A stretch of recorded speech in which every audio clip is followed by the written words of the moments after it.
Welcome to module number 2 of IAS number 24, where we are going to define the different classes of the related parties.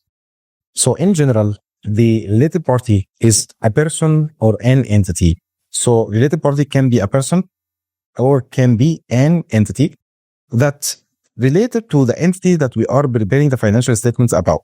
So for example, if entity A, we are preparing financial statements for entity A, so any person or another entity might be in a relationship with entity A, they are considered related parties with some conditions that we are going to explain later in this module.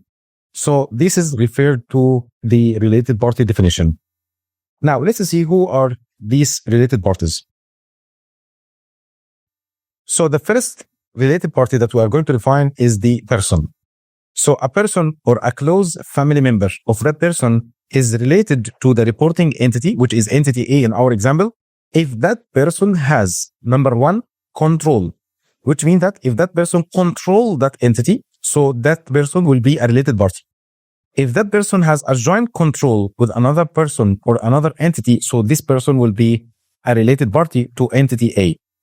And if that person has a significant influence, meaning that he has more than 20%, for example, ownership in that entity, so in this case, that person will be a related party.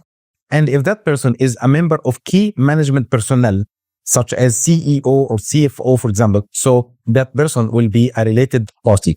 So these are the different types of person who can be considered as related parties. Now let's move to an entity. When an entity can be considered as a related party to our reporting entity.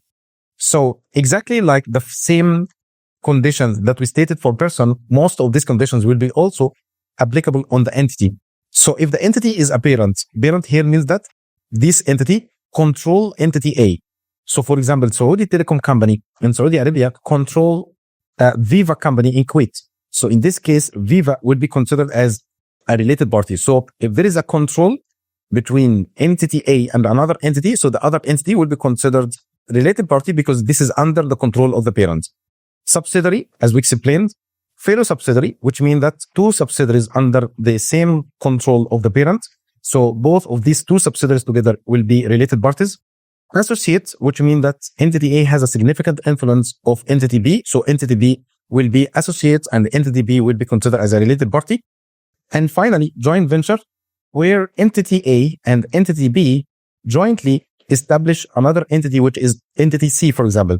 So entity C will be under the joint control or the common control of company A and company B. So entity C will be joint venture and it will be considered as a related party.